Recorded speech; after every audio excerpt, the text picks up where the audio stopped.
नमस्कार, बघूयात आजचा पहिला प्रकार। आता हा पदार्थ तयार करण्यासाठी 2 वाटी आपल्याला गव्हाचं पीठ घ्यायचं आहे। जे पीठ आपण चपातीसाठी वापरतो तेच पीठ आपल्याला इथे वापरायचं आहे। आता त्याच वाटीने आपल्याला पाव वाटी बारीक रवा घ्यायचा आहे। बारीकच रवा वापरायचा, जाड रवा वापरायचा नाही। आता पोहे खाण्याचे 3 चमचे यामध्ये साजूक तूप घालून घ्यायचं। आता हे तूप आपल्याला छान या पिठामध्ये मिक्स करून घ्यायचं आहे। तूप पूर्ण पिठाला लागलं गेलं पाहिजे। तूप मिक्स करून घेतल्यानंतर थोडंसं पीठ हातामध्ये घ्यायचं आणि याची अशी मूठ करून बघायची। अशी जर मूठ बांधली गेली तर समजायचं तुपाचं मोहन पिठामध्ये अगदी परफेक्ट झालेलं आहे। आता पिठामध्ये थोडं थोडं पाणी घालायचं आणि याचा आपल्याला अगदी घट्टसर असा गोळा मळून घ्यायचा आहे। इथे मी हा गोळा मळून घेतलेला आहे। पीठ घट्ट मळून घेतल्यामुळे या पिठाला अशा पद्धतीने क्रॅक्स जातात। आता थोडंसं पीठ हातामध्ये घ्यायचं आणि आपण जशी पिठाची मूठ करतो तशा पद्धतीने आपल्याला हा जो गोळा आहे तो हातामध्ये प्रेस करून घ्यायचा आहे। हे बघा अशा पद्धतीने।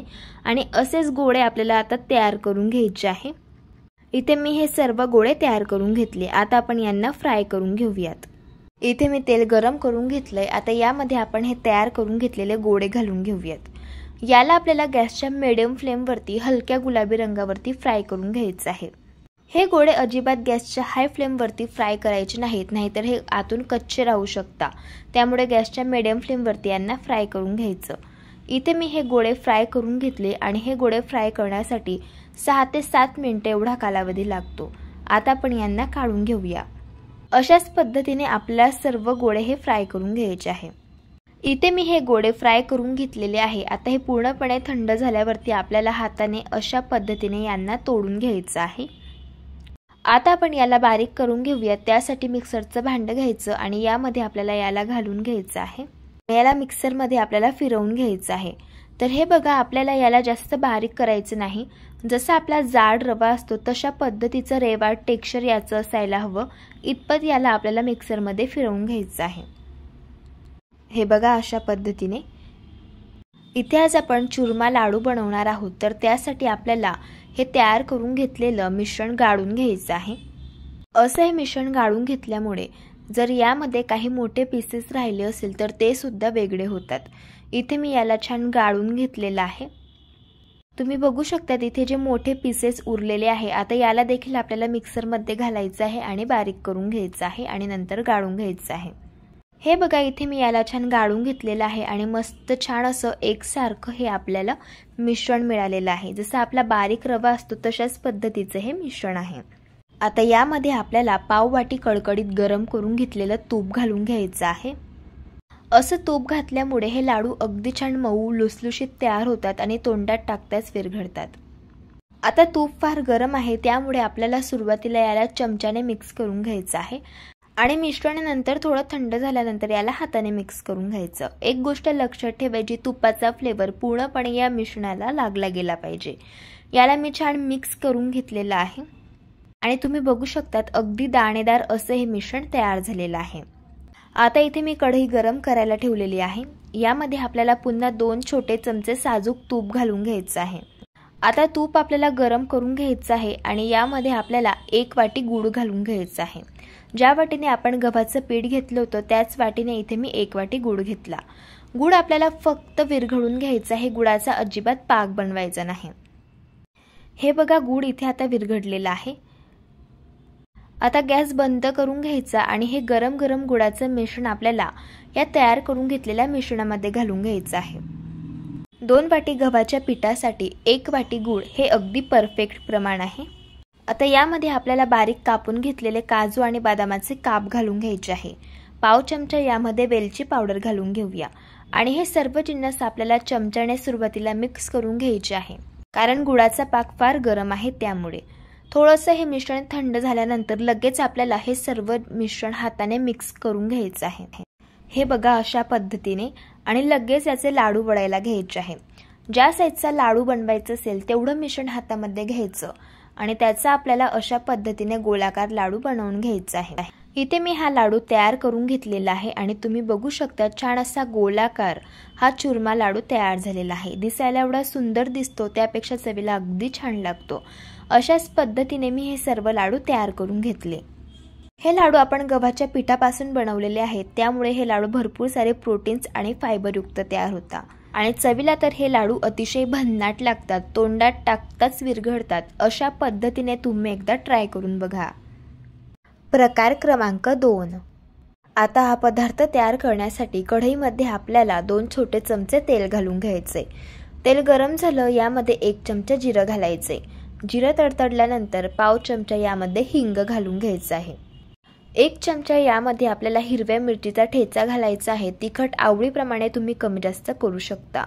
आणि 1 चमचा यामध्ये आपल्याला आलं लसूणची पेस्ट घालायची आहे आणि थोडीशी यामध्ये कोथिंबीर घालून घेऊया। आता हे सर्व जिन्नस 1 ते 2 सेकंद तेलावरती छान परतून घ्यायचे आहे। असे हे परतून घेतल्यावरती यामध्ये 2 चमचे तीळ घालायचे आहे। तीळ असे शेवटी घालायचे, जर आपण अगोदर तेलामध्ये तीळ घातले तर ते करपून जातात, त्यामुळे अशी उशिरा घालायचे। आता हे तीळ देखील 1 ते 2 सेकंद या फोडणीसोबत मी चांगले परतून घेतले। आता यामध्ये आपल्याला 1 वाटी पाणी घालायचं आहे। यामध्ये 1 चमचा चिली फ्लेक्स घालायचे आहे। पाव चमचा काळी मिरी पावडर घालूया। पाव चमचा यामध्ये आपल्याला पिझ्झा मसाला घालून घ्यायचा आहे। पाव चमचा चाट मसाला पावडर घालून घ्यायची आहे आणि चवीप्रमाणे मीठ घालायचं आहे। आता हे सर्व जिन्नस मिक्स करून घ्यायचे आहे आणि या पाण्याला आपल्याला एक खडखडून उकळ काढून घ्यायची आहे।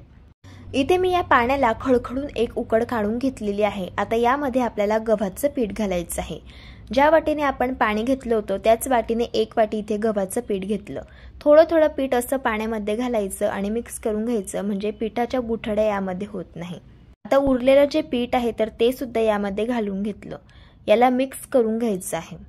हे बघा, इथे मी याला छान मिक्स करून घेतलेलं आहे आणि इथे आपण 1 वाटी गव्हाचं पीठसाठी 1 वाटी पाणी घेतलं होतं, ते अगदी परफेक्ट यासाठी झालेलं आहे। तुम्ही बघू शकता हे मिश्रण अजिबात कढईला चिटकत नाहीये, अगदी परफेक्ट असं तयार झालेलं आहे। आता गॅस बंद करून घ्यायचा आहे आणि यावरती आपल्याला झाकण ठेवायचं आहे आणि वाफेमध्येच हे मिश्रण 5 मिनिटांसाठी ठेवायचं आहे।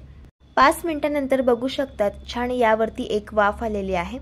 आता आपण हे मिश्रण एका ताटामध्ये काढून घेऊया। यामध्ये आपल्याला 1 मोठ्या साईजचा उकळून घेतलेला बटाटा किसून घालायचा आहे। असा बटाटा यामध्ये घातल्यामुळे हा पदार्थ चवीला अगदी छान लागतो। आता हे सर्व जिन्नस मिक्स करून घ्यायचे आणि याचा आपल्याला मऊसूत असा गोळा तयार करून घ्यायचा आहे। इथे मी याचा गोळा तयार करून घेतलेला आहे। तुम्ही बघू शकता मस्त असा मऊसूत असा हा गोळा तयार झाला। लगेच पदार्थ बनवायला सुरुवात करूयात। लिंबाच्या साईज एवढं मिश्रण हातामध्ये घ्यायचं, याला गोलाकार शेप देऊन घ्यायचा आणि नंतर याला टिक्की सारखं हातावरती आपल्याला प्रेस करून घ्यायचं आहे। हे बघा, अशा पद्धतीने। इथे आज आपण गव्हाच्या पिठाची क्रिस्पी आणि कुरकुरीत कचोरी बनवणार आहोत, तर त्यासाठी इथे मी सर्व कचोऱ्या तयार करून घेतल्या। आता आपण यांना फ्राय करून घेऊयात। आता या कचोऱ्या फ्राय करण्यासाठी तेल कडकडीत गरम करून घ्यायचं आणि नंतर यामध्ये आपल्याला या कचोऱ्या घालून घ्यायच्या आहे आणि आपल्याला या कचोऱ्या गॅसच्या मीडियम फ्लेमवरती क्रिस्पी आणि कुरकुरीत होईपर्यंत फ्राय करून घ्यायच्या आहे। कचोऱ्या फ्राय झाल्यानंतर अशा तेलावरती तरंगायला सुरुवात होते। यांना पलटी करून घ्यायचं आणि दुसऱ्या साईडने देखील आपल्याला क्रिस्पी आणि कुरकुरीत होईपर्यंत फ्राय करून घ्यायचं। इथे मी या कचोऱ्या फ्राय करून घेतल्या। आता आपण यांना काढून घेऊया। तुम्ही बघू शकता छान अशा क्रिस्पी आणि कुरकुरीत अशा या कचोऱ्या तयार झालेल्या आहेत। दिसायला एवढ्या सुंदर दिसत आहेत, त्यापेक्षा चवीला अगदी भन्नाट लागतात। मुलांना कधी कधी टिफिनला भाजी पोळी खायचा कंटाळा येतो, त्यावेळेस आपण या गव्हाच्या पिठाच्या कचोऱ्या मुलांना बनवून देऊ शकतो। चवीला अगदी छान लागतात आणि अगदी झटपट तयार होतात। अशा पद्धतीने तुम्ही एकदा ट्राय करून बघा। प्रकार क्रमांक 3। आता हा पदार्थ तयार करण्यासाठी मिक्सरच्या भांड्यामध्ये अर्धा कप आपल्याला गव्हाचं पीठ घ्यायचं आहे। 1 कप इथे आपल्याला जाड रवा यामध्ये घालून घ्यायचा आहे आणि अर्धा कप यामध्ये आपल्याला साखर घालून घ्यायची आहे आणि आता यामध्ये आपल्याला पाव कप तेल घालून घ्यायचं आहे। तुमच्याकडे जर असे मेजरिंग कप्स नसतील तर घरातील कुठलीही वाटी सेट करून घ्यायची आणि त्याने हे सर्व जिन्नस मोजून घ्यायचे। आता पाव कप यामध्ये आपल्याला दही घालून घ्यायचं आहे आणि 2 टेबलस्पून यामध्ये कोको पावडर घालायची आहे। जर तुमच्याकडे कोको पावडर नसेल तर तुम्ही यामध्ये नाही घातली तरी देखील चालेल। यामध्ये 2 ते 3 ड्रॉप्स व्हॅनिला इसेन्स घालून घ्यायचं आहे आणि 1 कप यामध्ये दूध घालायचं आहे। 4 ते 5 मिनिटे याला मिक्सरमध्ये फिरवून घ्यायचं आहे। हे बघा, अशा पद्धतीने मी याला मिक्सरमध्ये फिरवून घेतलं। तुम्ही बॅटरची थिकनेस बघून घ्या, अशा पद्धतीची आहे आणि हे बॅटर तयार करण्यासाठी बरोबर इथे मी 1 कप एवढं दूध वापरलं आहे। आता आपण हे मिश्रण एका बाउलमध्ये काढून घेऊया। आता हे मिश्रण आपल्याला 6 ते 7 मिनिटं भिजण्यासाठी ठेवायचं आहे, कारण आपण यामध्ये रवा वापरलेला आहे. रवा थोडासा फुलतो त्यामुळे. 6 ते 7 मिनिटांनंतर इथे आपलं जे मिश्रण आहे तर ते चांगलं भिजलं गेलेलं आहे आणि यातील जो रवा आहे तर तो देखील चांगला फुललेला आहे. आता यामध्ये आपल्याला 1 टेबलस्पून बेकिंग पावडर घालायची आहे आणि अर्धा टेबलस्पून यामध्ये आपल्याला बेकिंग सोडा घालून घ्यायचा आहे. बेकिंग सोडा आणि बेकिंग पावडर ॲक्टिवेट करण्यासाठी यावरती आपल्याला 2 टेबलस्पून दूध घालून घ्यायचं आहे आणि याला छान मिक्स करून घ्यायचं आहे. हे बघा, इथे मी हे मिश्रण छान मिक्स करून घेतलेलं आहे. आता लगेच आपल्याला वेळ न वाया घालवता यापासून केक बनवून घ्यायचा आहे. त्यासाठी इथे मी आधीच टीनला बटर पेपर लावून घेतलेला आहे आणि याला तूप लावून घेतलेलं आहे. आता हे बॅटर आपण या टीनमध्ये ट्रान्सफर करून घेऊयात आणि नंतर आपल्याला थोडंसं याला टॅप करून घ्यायचं आहे. जर यामध्ये काही एअर बबल्स असतील तर ते सुद्धा निघून जातील. यावरती काजू आणि बदामाचे आपल्याला काप घालून घ्यायचे आहे. इथे तुम्ही टुटी फ्रुटी सुद्धा वापरू शकता. केक बेक करण्यासाठी आधीच इथे मी 15 मिनिटांसाठी कढई प्रीहीट करायला ठेवलेली होती.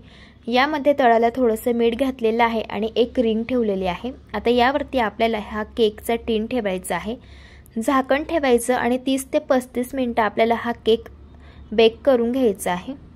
30 ते 35 मिनिटांनंतर बघू शकतात केक छान बेक झालेला आहे.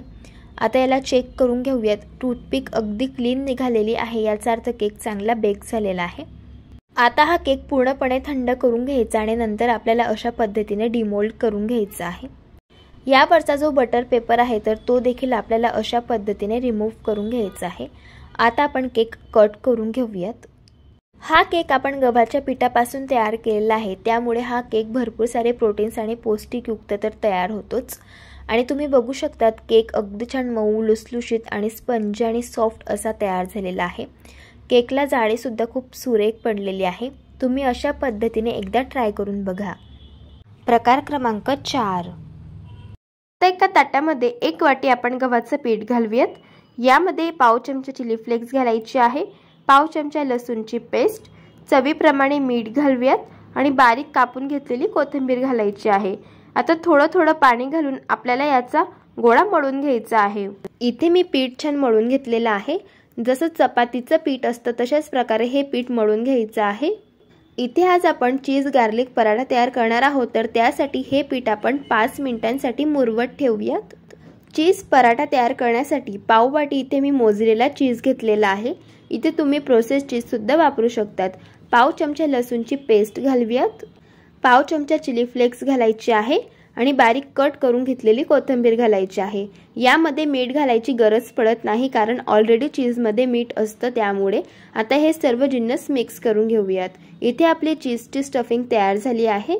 आता आपण पीठ मुरवत ठेवलं होतं तर ते सुद्धा छान मुरलेलं आहे. याला पुन्हा छान आपण मळून घेऊयात. आता ज्या साईजचा पराठा तयार करायचा आहे त्या साईजचं पीठ घ्यायचं आहे आणि त्याचा गोळा तयार करून घ्यायचा आहे. आता हा गोळा पिठामधून बुडवून घेऊयात आणि याला आपण थोडंसं लाटून घेऊयात. असं थोडंसं लाटून घेतल्यानंतर यावरती तेल घालायचं आहे. तेल छान याला लावून घ्यायचं आहे. आता आपण यावरती थोडंसं पीठ घालूयात. असं पीठ घातल्यामुळे पराठ्याला लेयर्स खूप छान येते. आता आपण याला फोल्ड करून घेऊयात. यावरती पुन्हा थोडंसं तेल घालायचं आहे आणि थोडंसं पीठ आपल्याला अशा पद्धतीने घालायचं आहे आणि पुन्हा याला फोल्ड करून घेऊयात. इथे मी त्रिकोणी पराठा तयार करणार आहे. तर आता आपण हा तयार करून घेतलेला गोळा पिठामधून बुडवून घेऊयात आणि अशा पद्धतीने आता आपण पराठा लाटून घेऊयात. इथे मी पराठा छान लाटून घेतलेला आहे. आपण आता पराठा भाजून घेऊयात. तवा छान गरम झालेला आहे. यावरती आपण पराठा घालूयात. पराठ्याची एक साईड हलकी भाजून झाली की पराठा आपल्याला पलटी करून घ्यायचा आहे आणि दुसऱ्या साईडने सुद्धा पराठा आपल्याला भाजून घ्यायचा आहे. पराठा असा भाजत आला की याला तेल लावून घ्यायचं आहे आणि पराठा छान भाजून घ्यायचा आहे. तुम्ही बघू शकतात या पराठ्याला अगदी छान लेयर्स आलेली आहे. आता ही लेयर आपल्याला ओपन करून घ्यायची आहे आणि तयार करून घेतलेली चीजची स्टफिंग आपल्याला यामध्ये फिल करून घ्यायची आहे. अशा प्रकारे चीज छान स्टफ करून घेतल्यानंतर तेल लावून छान आपल्याला पराठा भाजून घ्यायचा आहे. तेलाऐवजी तुम्ही तुपाचा किंवा बटरचा पण वापर करू शकतात. इथे मी दोघी साईडने पराठा छान भाजून घेतलेला आहे. शाळेला जर अगदी उशीर झालेला असेल त्यावेळेस तुम्ही हा पराठा तयार करून देऊ शकतात. त्याचसोबत नाश्त्यासाठी सुद्धा तुम्ही हा चीज गार्लिक पराठा तयार करून घेऊ शकतात. लहान मुलांना तर हा पराठा अप्रतिम आवडतो. नक्की एकदा ट्राय करून बघा. प्रकार क्रमांक 5. 1 वाटी गव्हाचं पीठ घालायचं आहे. आता यामध्ये आपण काही मसाले ॲड करून घेऊया. पाव चमचा हळदी पावडर घालायचे, पाव चमचा तिखट घालायचं आहे, पाव चमचा गरम मसाला घालूया, पाव चमचा इथे आपल्याला भाजून घेतलेल्या जिऱ्याची पावडर घालायची आहे. आता पाव चमचा यामध्ये आपल्याला तीळ घालायचे आहे, पाव चमचा घालायचा आहे ओवा. ओवा घातल्यामुळे याला चव खूप छान येते. आता यामध्ये चवीप्रमाणे मीठ घालूयात आणि 1 चमचा कस्तुरी मेथी अशी हातावरती क्रश करून यामध्ये घालायची आहे. अशी ही कस्तुरी मेथी घातल्यामुळे या पदार्थाला चव खूप छान येते. थोडीशी कोथिंबीर घालूया आणि 1 चमचा तेल घालायचं आहे. हे सर्व जिन्नस हाताने मिक्स करून घेऊया. आता यामध्ये थोडं पाणी घालूयात आणि याचं आपल्याला पीठ छान मळून घ्यायचं आहे. हे पीठ मळताना जसं आपण चपातीसाठी लागणारं पीठ मळून घेतो तशाच पद्धतीचं आपल्याला पीठ छान मळून घ्यायचं आहे. इथे मी पीठ छान मळून घेतलेलं आहे. आता आज इथे आपण लच्छा पराठा तयार करणार आहोत, तर त्यासाठी ज्या साईजचा तुम्हाला पराठा बनवायचा आहे त्या साईजचा गोळा घ्यायचा आहे आणि याचा अशा पद्धतीने उंडा तयार करून घ्यायचा आहे. आता हा तयार करून घेतलेला उंडा पिठामधून बुडवून घ्यायचा आणि याची आपल्याला चपाती लाटून घ्यायची आहे. इथे मी चपाती छान लाटून घेतली आहे. आता यावरती 1 चमचा तेल घालून पूर्ण पोळीवरती अशा पद्धतीने पसरवून घ्यायचं आणि थोडंसं गव्हाचं पीठ या पोळीवरती आपल्याला अशा पद्धतीने स्प्रेड करून घ्यायचं आहे. आता लच्छा पराठा तयार करण्यासाठी अशा पद्धतीने आपल्याला पोळीच्या प्लेट्स तयार करून घ्यायच्या आहे. तुम्ही बघू शकतात अशा पद्धतीने जसं मी व्हिडिओमध्ये दाखवतीये सेम त्या पद्धतीने. आता याचा आपल्याला अशा पद्धतीने रोल तयार करून घ्यायचा आहे. असा हा रोल तयार करून घेतला की आपल्याला याला हाताने थोडंसं प्रेस करून घ्यायचं आहे. आता ह्या तयार करून घेतलेल्या या रोलवरती आपल्याला थोडंसं पीठ घालायचं आहे आणि याचा आपल्याला पराठा लाटून घ्यायचा आहे. हा पराठा लाटताना अगदी हलक्या हाताने लाटून घ्यायचा. असा हा पराठा अगदी हलक्या हाताने लाटून घेतल्यामुळे या पराठाचे लच्छे खूप छान निघतात. तर हे बघा इथे मी पराठा छान अगदी हलक्या हाताने लाटून घेतलेला आहे. आता हा पराठा आपण भाजून घेऊयात. तर त्यासाठी इथे मी तवा छान गरम करून घेतलाय. पराठ्याची एक साईड छान भाजून झाली की आपल्याला पराठा मस्त पलटी करून घ्यायचा आहे आणि पराठा तेल लावून दोन्ही बाजूंनी आपल्याला भाजून घ्यायचा आहे. तेलाऐवजी तुपाचा वापर सुद्धा करू शकतात. इथे मी तेल लावून दोन्ही साईडने हा पराठा छान भाजून घेतलेला आहे. इथे आपला हा लच्छा पराठा छान तयार झालेला आहे. आता आपण याला काढून घेऊयात. असा हा लच्छा पराठा लहान मुलांना तर फार आवडतो आणि सगळ्यात महत्त्वाचं तुम्ही बघू शकतात या पराठ्याला किती छान लेयर्स आलेले आहे आणि हा पराठा चवीला सुद्धा अप्रतिम लागतो. प्रकार क्रमांक 6. पाव वाटी मुगाची डाळ 2 तास पाण्यामध्ये छान भिजवून घेतली. आता या डाळवरील पाणी आपल्याला अशा पद्धतीने काढून घ्यायचं आहे आणि डाळमधील 2 टेबलस्पून डाळ अशा पद्धतीने सेपरेट बाजूला काढून घ्यायची आहे. ही डाळ का बाजूला काढून घेतली ते मी तुम्हाला पुढे सांगणारच आहे. आता एका मिक्सरच्या भांड्यामध्ये आपल्याला मुगाची डाळ घालून घ्यायची आहे. यामध्ये आपल्याला 1 चमचा जिरं, 4 ते 5 लसणच्या पाकळ्या, 1 इंच आल्याचे काप, 2 हिरवी मिरची, तिखट आवडीप्रमाणे कमी जास्त करू शकता. पाण्याचा वापर जराही न करता आपल्याला जाडसर अशा पद्धतीने ही डाळ वाटून घ्यायची आहे. आता एका परातीमध्ये 1 वाटी आपल्याला गव्हाचे पीठ घालायचं आहे. यामध्ये वाटून घेतलेली ही मुगाची डाळ आता घालूया आणि बाजूला सेपरेट काढून घेतलेली ही डाळ आपल्याला यामध्ये घालायची आहे. अशी ही डाळ घातल्यामुळे या पदार्थाला चव खूप छान येते. आता पाव चमचा हळद, पाव चमचा लाल तिखट, पाव चमचा गरम मसाला, पाव चमचा धणे पावडर आणि पाव चमचा चाट मसाला घालायचा आहे. चाट मसाल्यामुळे या पदार्थाला चव खूप छान येते. चवीप्रमाणे मीठ घालायचे आणि कोथिंबीर घालायची. आता सगळ्यात शेवटी 2 चमचे साजूक तूप घालायचे. असं साजूक तूप घातल्यामुळे या पदार्थाला चव खूप छान येते. आता हे सर्व जिन्नस सुरुवातीला हाताने छान मिक्स करून घ्यायचे आहे. यावरनं अंदाजा येतो यामध्ये आपल्याला किती पाणी घालायचंय. आता थोडं पाणी घालून याचा आपल्याला छान गोळा मळून घ्यायचा आहे. जसे आपण चपातीचं पीठ मळून घेतो तशाच पद्धतीचं आपल्याला पीठ मळून घ्यायचं आहे. असं पीठ मळून घेतल्यानंतर थोडंसं यावरती तूप घालायचं आणि पुन्हा 1 ते 2 मिनिटं आपल्याला पीठ छान मळून घ्यायचं आहे. इथे मी पीठ छान मळून घेतलेलं आहे. आता इथे आपण मुगाचा पराठा तयार करणार आहोत. ज्या साईजचा पराठा तयार करायचा असेल त्या साईजचा गोळा घ्यायचा आणि याचा आपल्याला अशा पद्धतीने उंडा तयार करून घ्यायचा आहे. आता हा उंडा आपल्याला पिठामधून बुडवून घ्यायचा आहे आणि याला थोडंसं लाटून घ्यायचं आहे. असे याला लाटून घेतल्यानंतर यावरती थोडंसं तूप घालायचं आणि याला अशा पद्धतीने पसरवून घ्यायचं। आता आपल्याला याला फोल्ड करून घ्यायचं आहे। हे बघा अशा पद्धतीने असे याला फोल्ड करून घेतल्यानंतर पुन्हा याला पिठामधून बुडवून घ्यायचं आणि याचा आपल्याला छान पराठा लाटून घ्यायचा आहे। इथे मी गोलाकार पराठा लाटून घेणार आहे। इथे तुम्ही त्रिकोणी पराठा सुद्धा लाटून घेऊ शकता। आता इथे मी पराठा छान लाटून घेतलेला आहे। आता आपण याला भाजून घेऊया। आता इथे मी तवा छान गरम करून घेतलाय। यावरती हा पराठा घालायचा आहे। पराठ्याची एक साइड छान भाजून झाल्यानंतर पराठा पलटी करून घेऊया। यावरती आता तूप घालून घ्यायचं आहे आणि दोघी साइडने आपल्याला तूप घालून हा पराठा भाजून घ्यायचा आहे। तुपाऐवजी तुम्ही तेलाचा वापर सुद्धा करू शकता, पण तुपामुळे या पराठ्याची चव खूप छान लागते। इथे मी दोघी साइडने छान तूप लावून हा पराठा मस्त भाजून घेतलेला आहे। हे बघा इथे आपला हा पराठा तयार झालेला आहे। आता आपण याला काढून घेऊयात। हा पराठा चवीला तर अगदी भन्नाट लागतो आणि जर प्रवासामध्ये पराठा नेत असाल तर 2 ते 3 दिवस अजिबात खराब होत नाही। असा हा मुगाचा पराठा अतिशय पौष्टिक तयार होतो आणि सगळ्यात महत्त्वाचं लहान काही मोठ्यांना सुद्धा फार आवडतो। प्रकार क्रमांक 7। आता एका कढईमध्ये 2 चमचे साजूक तूप घालायचे। यामध्ये 1 वाटी बारीक कापून घेतलेली मेथी घालायची। आता ही मेथीची भाजी आपल्याला 1 ते 2 मिनिटं छान या तुपावरती परतून घ्यायची आहे। हे बघा इथे मी ही मेथीची भाजी छान परतून घेतली आहे। आता याला एका प्लेटमध्ये आपण काढून घेऊयात। आता लगेच एका परातीमध्ये आपल्याला 1 वाटी गव्हाचं पीठ घालायचे, 1 चमचा बेसन पीठ घालायचे, 1 चमचा आलं, लसूण आणि मिरचीची पेस्ट घालूयात। आता यामध्ये आपल्याला पाव चमचा हळदी पावडर घालायची आहे, पाव चमचा गरम मसाला घालायचा आहे, 1 चमचा धणे पावडर घालायची आहे, पाव चमचा ओवा घालायचा आहे आणि 1 चमचा तीळ घालायची आहे।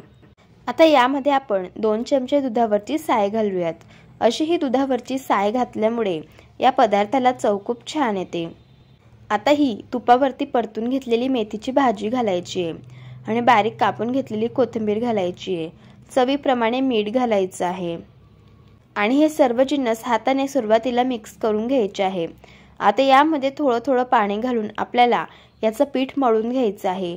जसं चपातीचं पीठ असतं तशाच पद्धतीने आपल्याला याचं पीठ मळून घ्यायचं आहे। इथे मी पीठ छान मळून घेतलेलं आहे। हे बघा अशा पद्धतीने हे पीठ जास्त सैल पण मळायचं नाही आणि जास्त घट्ट पण मळायचं नाही। जसं चपातीचं पीठ असतं तशाच पद्धतीने मळून घ्यायचं। आता ज्या साईजचा पराठा तयार करायचा आहे त्या साईजचा गोळा घेऊया आणि आता हा गोळा पिठामधून बुडवून घ्यायचा आहे। आता याला आपल्याला थोडंसं लाटून घ्यायचं आहे। असं थोडंसं लाटून घेतल्यानंतर याला आपण तेल लावूयात आणि अशा पद्धतीने याला फोल्ड करून घेऊयात। आता पुन्हा आपण याला पिठामधून बुडवून घेऊयात।